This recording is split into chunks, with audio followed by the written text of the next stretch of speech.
तमाम सम्मानित दर्शकों का आज के हमारे कार्यक्रम में बहुत बहुत स्वागत और अभिनंदन।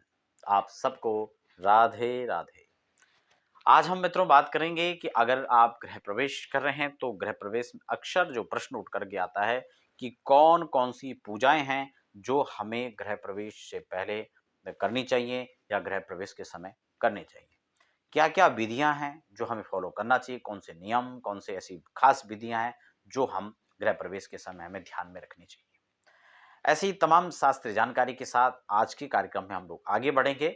इससे पहले एक छोटा-सा निवेदन भी रहेगा, अगर आप पहली बार हमारे चैनल को विज़िट कर रहे हैं या आपने अभी तक चैनल को सब्सक्राइब नहीं किया है, तो आप चैनल को सब्सक्राइब कर लीजिए, साथ ही बेल आइकन ज़रूर प्रेस कर लीजिए। ताकि समय-समय पर जो आने वाली अपडेट्स हैं, चाहे वो अध्यात्म की हो, चाहे ज्योतिष की हो, चाहे पूजा-पाठ से संबंधित हो, चाहे अन्य प्रकार की जो खास जानकारियाँ हैं, वो आपको समय-समय पर मिलती रहेंगी।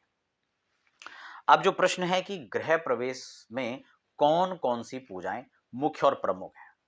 यूँ तो हमारे वेद और कर्मकांड का एक जो विशेष खास विषय है हमारे वैदिक सनातन पूजा पद्धति का, वो उसमें बहुत सारी चीज़ें हैं और कोई भी अ, ऐसा छूटता नहीं है कि जो उस पूजा के अंदर रह जाए या छूट जाए। लेकिन फिर भी विशेष तौर पर जो एक आम और सामान्य रूप से हम विशेष एक पूजा रखते हैं, उसमें कौन-कौन सी पूजाएँ प्रमुख आती हैं। वैसे तो हमारे जैसे मैंने फिर से आपको एक बात दोहरा दूँ, अगर हम एक भद्र मंडल की स्थापना भी करते हैं, तो उसमें कुछ भी नहीं छूटता है। आपके देव-पितर से लेकर के, आपके स्थानिक देवताओं से लेके, आपके 11 रुद्र से लेकर के, आपके 12 सूर्य से लेकर के, आपके सप्तर्षियों को लेकर के, कुछ भी नहीं छूटता है। और जब कोई भी ना छूटे, सबको निमंत्रण मिलेगा, सबको आमंत्रण मिलेगा, सबका आतिथ्य आप करेंगे, तो निश्चित रूप से आप सबके आशीर्वाद के पात्र भी होंगे। ये बात निश्चित हो जाएगी। तो यहाँ पर हम उसी चीज़ को फ़ोकस करेंगे, लेकिन थोड़ा समझ लेते हैं कि प्रमुख रूप से किन-किन चीज़ों का आह्वान और स्थापन रहेगा। सबसे पहले जब भी हम गणेश आपका गृह प्रवेश करते हैं, तो गणेश पूजा के साथ हम लोग प्रारंभ करते हैं और गणेश जी का पूजन जिस हम चौकी में करते हैं, जिस वेदी में करते हैं, उसको कहते हैं पंचांग पीठ। क्योंकि वहाँ पर हमारे मुख्य रूप से जो पंचांग के अंतर्गत आने वाले जो देवता होते हैं, उनका स्थापन हम उसमें करते हैं और उसमें भी विशेष रूप से मध्य भाग में हम गणपति भगवान का स्थापन करते हैं, गणेश और अंबिका का। ठीक है? कई लोग गणेश लक्ष्मी कहते हैं, लेकिन गणेश लक्ष्मी नहीं, वहाँ पर गणेश अंबिका का जी का पूजन होता है। तो इस चीज़ को हम ध्यान में रखें। वो बात अलग है कि कई बार हम संक्षिप्त रूप में केवल गणेश जी का पूजन करा के, तसले में हवन करा के और गृह प्रवेश कर लेते हैं।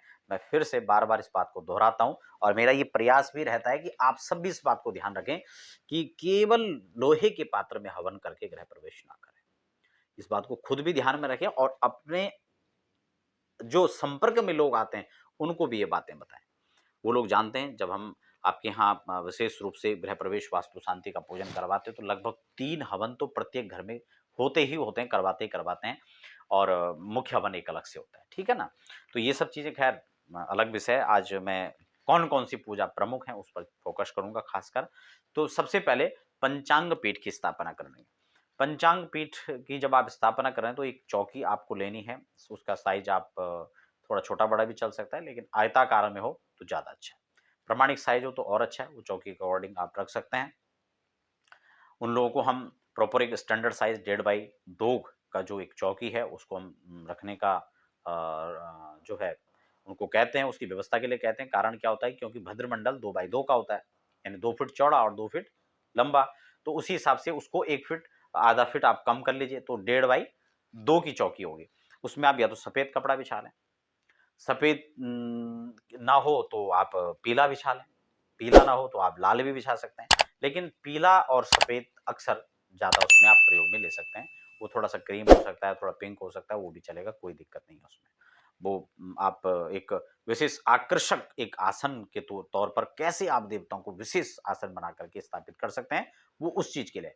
आपको सोफ़े में बैठना है, ठीक है? उसका कलर थोड़ा-सा आप बिल्कुल जो ब्लैक कलर है उसको आप परित्यक्त कर दीजिए। उसमें आप नहीं बैठेंगे क्योंकि सात्विक है, पूजा-पाठ का है, तो आप थोड़ा उसमें जो संबंधित कलर है उसमें आप बैठ सकते हैं। तो इसी प्रकार से देवताओं को बिठाने के लिए या तो लाल या तो पीला या फिर आप पिंक या फिर जो उससे संबंधित कलर हैं, उसमें आप बिठा सकते हैं। पंचांग पीठ में आप गणेश अंबिका का पूजन करेंगे, वरुण स्थापित करेंगे वहां पे कलश के रूप में। उसके बाद ओमकार बाईं तरफ और दाईं तरफ आप महालक्ष्मी का पूजन उसमें करेंगे। षोडश मातृकाओं का स्थापन करेंगे। नवग्रह का वैसे अलग मंडल बनना चाहिए, नहीं है तो आप पंचांग में एक तरफ बना सकते हैं। तो ये पंचांग पीठ में एक छोटी व्यवस्था में आप पंचांग पूजन करेंगे। उसके बाद वास्तु पूजन। वास्तु पूजन बहुत जरूरी है। उससे पहले पुण्यावचन आदि जो कर्म है वो उसमें बहुत जरूरी हो जाता है। नंदी श्राद्ध पितरों का पूजन बहुत जरूरी हो जाता है। तो ये चीजें इसमें मुख्य रूप से करनी चाहिए। उसके बाद वास्तु का पूजन प्रमुख रूप से होना चाहिए और ये भी ध्यान में रखें कि यज्ञ वास्तु अलग होता है और गृह वास्तु अलग होता है। कई बार मैंने देखा कि लोग पूजा पाठ कर रहे हैं और ब्राह्मणों ने चौकियां भी बना दी, वास्तु मंडल बना भी रखा है, लेकिन वो गृह वास्तु नहीं यज्ञ वास्तु बनाती है। तो इस बात का सर्वथा आपको ध्यान रखना है कि वास्तु पूजन कर रहे हैं तो आप 81 पद जो वास्तु होता है, गृह वास्तु होता है, उसका ही आप निर्माण करें और उसी का पूजन करें। ठीक हो गया? दो चीजें हो गई।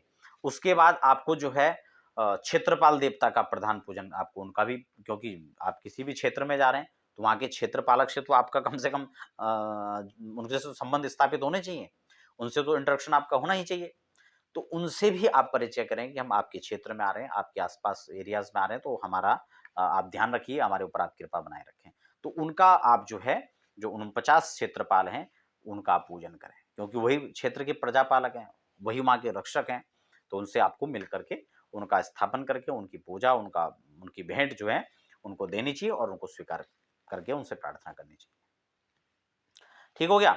अगला इसमें तीसरा बिंदु आता है कि उसके बाद आप नवग्रहों का पूजन करें, क्योंकि ग्रह अगर आपके अनुकूल हैं तो आपके चाहे शनि हो, चाहे राहु, चाहे केतु, वो कुछ भी नहीं करेंगे। क्योंकि बात सिर्फ इतनी है कि ग्रह अनुकूल और प्रतिकूल, इतनी सी बात है। कई बार लोग कहते हैं शनि खराब है। भाई जब शनि अच्छे होते हैं, शनि की साढ़े साती चलती है तो व्यक्ति जीवन में बहुत उच्चस्त पदों को प्राप्त करता है। कई बार राहु की दशा आती है तभी राजनीतिक लाभ प्राप्त होते हैं व्यक्ति को, तभी उसका वर्चस्व बढ़ता है। और राहु का तो मंत्र ही बता रहा है कि राहुर बाहुबलम करोतु सततम, का वो नियमित रूप से जो है ना आपके बाहुबल को बढ़ाता है, आपके वर्चस्व को बढ़ाता है राहु, आपके फैलाव को जो है बढ़ाता चला जाता है। तो इसलिए राहु खराब तो हो नहीं सकता मेरे हिसाब से। लेकिन खराब होता है कब होता है? लोग बर्बाद हो जाते हैं राहु की दशा में, लोग बिछोह की स्थिति में आ जाते हैं राहु की दशा में, लोग आपसी सामंजस्य को खो देते हैं, लोग रिश्तों को दरकिनार कर देते हैं। तो वो सब होता है, लेकिन कब होता है? जब वो प्रतिकूल खड़े हों। इसलिए सिर्फ फर्क इतना होता है कि जब वो आपके पक्ष में खड़े हैं तो वो आपके साथ होते हैं, और जब आपके विपक्ष में सामने खड़े हो जाते हैं तब वो प्रतिकूल हो जाते हैं। तो इसलिए सर्वेनुकूला ग्रह, आपको ये प्रार्थना हमेशा करनी है कि वो हमारे सब अनुकूल बने रहें। इसीलिए जो श्लोक भी है वो आप बहुत सारे लोगों को याद है। ब्रह्मा मुरारी त्रिपुरांतकारी भानु शशि भूमि सुतो बुधश्च गुरुश्च शुक्र शनिराव केतु सर्वे ग्रह शांति करा भवन्तु। वो सभी ग्रह शांत हों, सभी ग्रह प्रसन्न रहें और रुष्ट ग्रह भी हमारे पर आशीर्वाद प्रदान करें। ठीक है ना? तो उनका पूजन होता है नवग्रहों का। नवग्रह पूजन के बाद भद्रमंडल बना करके एक विशेष पूजा होनी चाहिए, जिसमें सभी देवी देवताओं का पूजन होता है, अष्टवसु का पूजन होता है, एकादश रुद्रों का पूजन होता है, द्वादश आदित्य का पूजन होता है, सप्त ऋषियों का पूजन होता है। आप उसमें देवता प्रत्यादि देवता तो आपके जो है पंचलोकपाल, दस दिक्पाल, ये तो आपके नवग्रह में भी स्थापित हो जाते हैं। और अन्य कोई भी ऐसी शक्तियां छोड़ती नहीं है। आयुधों का पूजन होता है, ऋषियों का पूजन होता है, आपके गोत्र का पूजन होता है, यानी कोई भी चीज छूटती नहीं है। जब आप इन मंत्रों को कभी देखेंगे या पूजा के समय सुनेंगे तो आपको लगेगा कि बड़ा अद्भुत हमारा शास्त्र है, बड़ी अद्भुत हमारी क्रियाएं हैं, बड़े अद्भुत ऋषियों ने एक व्यवस्था बनाई है कि उसमें कोई भी छूटता नहीं है।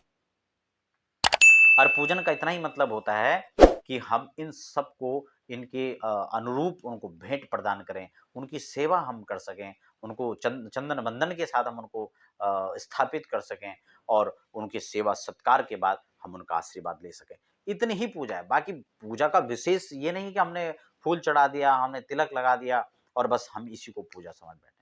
हम क्या कर रहे हैं कम से कम इतना तो हमें बोध होना चाहिए। और फिर हम जिस क्रिया को कर रहे हैं उस क्रिया के पूर्ण रूप से हमें फल तभी प्राप्त हो पाएगा कि जब हम उसको तन्मयता के साथ करेंगे, हम समझ करके करेंगे हम क्या कर रहे हैं, हमें ये आभास होना चाहिए। इसलिए इस बात को हमेशा से ध्यान रखना चाहिए। तो कौन-कौन सी पूजाएँ ज़रूरी हैं, इसमें आपको समझ आ गया होगा कि ये सारी पूजाएँ जो मैंने आपको बताई हैं, ये बहुत आवश्यक हैं और इस बात को ध्यान में रखना चाहिए कि प्रवेश के बाद अग्नि स्थापन, अग्नि पूजन, वरुण स्थापन, उनका पूजन और साथ ही अन्नपूर्णा का स्थापन क्योंकि घर में अन्नपूर्णा की सिद्धि नहीं है, तो कुछ भी नहीं है।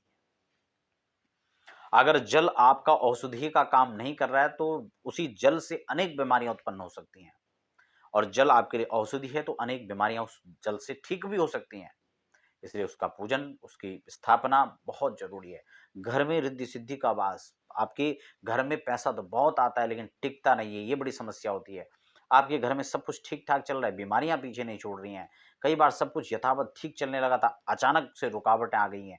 बहुत सारी बातें हो सकती हैं, नज़र दोष हो सकती है, अन्य बाधाएँ हो सकती हैं। कई बार विपरीत परिस्थितियाँ कई तरह से उत्पन्न हो जाती हैं। तो इन सब का हमें ध्यान रखना चाहिए और इनके उपाय के लिए भी हमें समय-समय पर विचार करना चाहिए। तो मित्रों आज के कार्यक्रम में जहाँ तक आशा करता हूँ कि मैं लगभग-लगभग पूजा से संबंधित जो आपका खास टॉपिक था आज, उस पर मैंने लगभग चर्चा किया। हो सकता है फिर भी कोई दिमाग में आपका और नया प्रश्न उठ कर के आ रहा हो, आप हमें कमेंट बॉक्स में लिख सकते हैं और तमाम ऐसे ही कार्यक्रम के लिए चैनल को ज़रूर सब्सक्राइब कर लीजिए। आपको गृह प्रवेश करवाना हो, अन्य पूजाएँ करवानी हो, वास्तु शांति, वास्तु विजिट करवाना हो या फिर ज्योतिष से संबंधित परामर्श और समाधान आपको चाहते हैं, जो नंबर नीचे फ्लैश हो रहे हैं, आप उस पर संपर्क करके जानकारी ले सकते हैं।